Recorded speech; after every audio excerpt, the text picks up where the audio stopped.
Birth purposes are important for your birth journey. You want to make sure you have a plan so that you can have a voice and a say in how your labor day, your entire pregnancy journey, and ultimately everything after happens.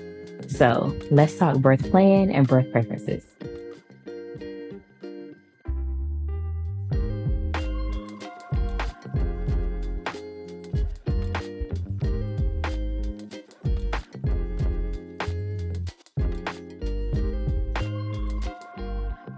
A birth plan is literally a plan for your birth, but no, seriously. A birth plan or birth purposes, as we like to say, are the things that you want and do not want to happen during your birth. You want to make sure that you map out everything that you want. So start thinking about your perfect birth and write all those things down. So that way you can at least get some, if not most or all of what it is that you want for your birth.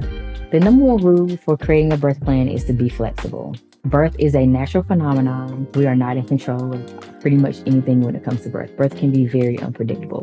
So you want to be flexible and you want to make sure that you plan out for every possible scenario that can happen when you're creating your birth plan. So that way, even if it's an unfavorable scenario that you don't want, at least you get to say how you want that scenario to go. Let's say you decide, I want to have my baby at a birthing center, and you go to this birthing center and things don't turn out the way you want them to turn out, and you have to be transferred to the hospital.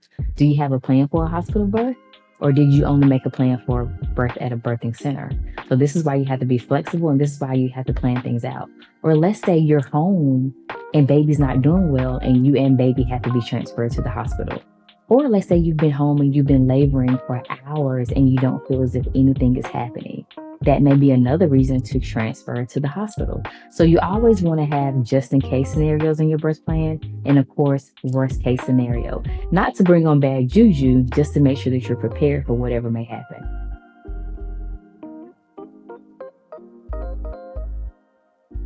So when you're building your birth plan, I want you to start thinking about what things you want.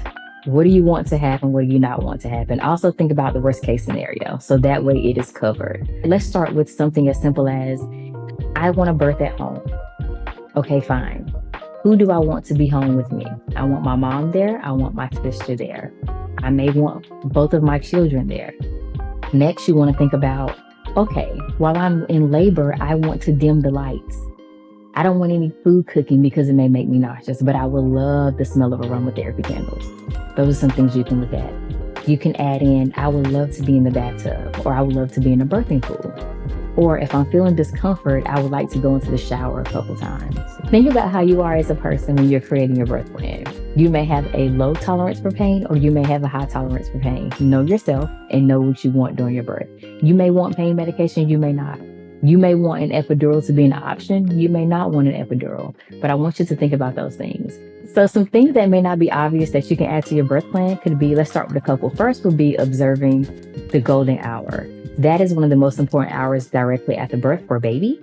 Baby's just here, just coming into earth's side. So you want to reserve that hour, make sure it's calm, make sure it's nurturing. Allow the baby to be placed on your chest. Immediate skin to skin is amazing in the golden hour. It's good for regulating baby's body temperature. And it's also great to allow the baby time to bond with mom. And it also helps mom with her milk supply. Next, you want to watch for what we call the breast crawl, which is when you put your baby on your chest, the baby can crawl up your chest to your breast and it's looking for its milk. That's another major thing that you can observe.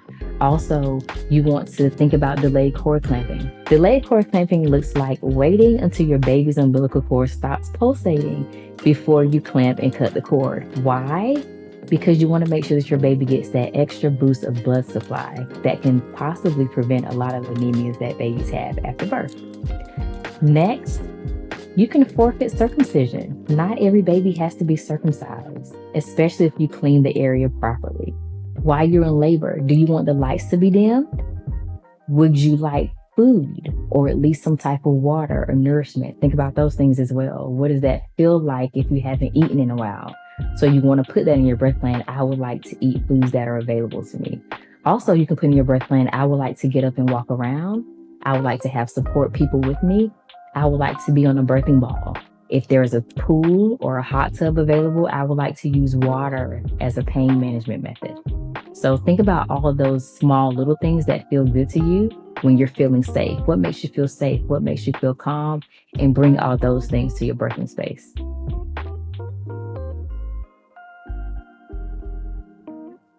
The hospitals operate on a standard protocol, which means pretty much everyone is treated the same. It's almost like a hospital algorithm.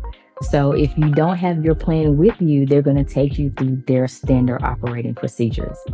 But being a Black woman and you're in the middle of a Black maternal health crisis, you need to come with a plan because your plan is going to not only support you, but it's also going to protect you. This is your body, your baby, and your birth. And I want you to communicate exactly what it is that you want. I'm not telling you you can get every single thing that you want because, again, birth is unpredictable.